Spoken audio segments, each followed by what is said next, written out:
তীব্র গরমে বেঁকে যাচ্ছে রেললাইন, দুর্ঘটনার আশঙ্কায় জনসাধারণ। এই বিষয়ে বিস্তারিত জানাতে গাজীপুর থেকে যুক্ত হচ্ছেন সহকর্মী নজরুল ইসলাম। নজরুল, কর্তৃপক্ষ কোনো উদ্যোগ নিয়েছেন কিনা এই বিষয়ে? লিনিয়া, আপনি যেমনটা বলছিলেন, আপনি জানেন যে তীব্র গরমে চলমান যে গরম, সেই গরমে কিন্তু আপনার হিট স্ট্রোকের পাশাপাশি আমরা দেখেছি যে গাজীপুরের যে আরিখোলা এলাকায় রেল লাইনের বাঁকা হয়ে গেছে, সেটা কিন্তু তাৎক্ষণিকভাবে রেল কর্তৃপক্ষ কিন্তু আপনার মেরামত করে ফেলেছেন এবং 10 মিটারের মতো কিন্তু এই রাস্তার মধ্যেই কিন্তু আপনার বাঁকা হয়ে গেছিল। তখন এই রেলওয়ে শ্রমিকরা কিন্তু এখানে আপনার কচুরি পানা, পানি এবং কাদা দিয়ে কিন্তু আপনার এই রেল লাইনকে মেরামত করে দিয়েছেন।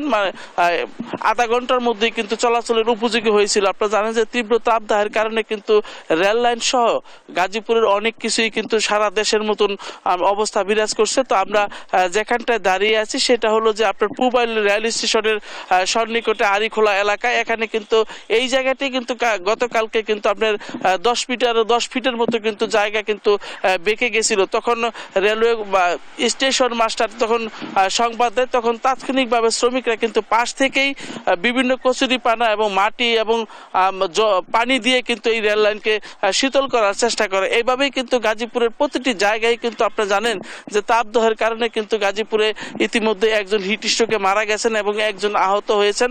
এভাবে গাজীপুরের যে চলমান যে জায়গাগুলো রয়েছে সেই জায়গাগুলোতে কিন্তু আমরা দেখেছি যে ব্রয়লার মুরগি যে খামারগুলোতে কালকে খবর নিয়েছি, সেখানেও কিন্তু আপনার হিট স্ট্রোকে আপনার মুরগি মারা যাচ্ছে এবং পাশাপাশি কিন্তু মানুষ কিন্তু আপনার সব জায়গায় দেখছি যে গাছের নিচে এবং ছায়ার মধ্যে কিন্তু অবস্থান করছেন এবং শরীরকে শীতল করার জন্য সাধারণ মানুষ বিভিন্ন জায়গায় কিন্তু বড় বড় গাছের নিচে এবং খোলা জায়গায় কিন্তু আপনার যে বিভিন্ন শরবত জাতীয় যেগুলো রয়েছে সে সমস্ত জিনিস কিন্তু খাচ্ছেন। তো এইভাবেই কিন্তু সবগুলো জায়গায় কিন্তু আমরা দেখেছি যে কালকে থেকে কিন্তু আপনার সব জায়গায় কিন্তু আমরা দেখেছি যে আপনার এরকম মানুষ কিন্তু তীব্র গরমে অতিষ্ঠ প্রায়।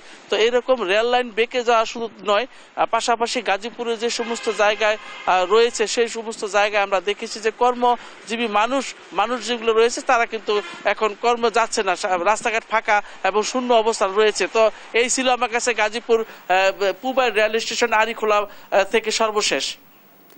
নজরুল, অসংখ্য ধন্যবাদ আপনাকে। দর্শক, গাজীপুর থেকে যুক্ত ছিলেন সহকর্মী নজরুল ইসলাম।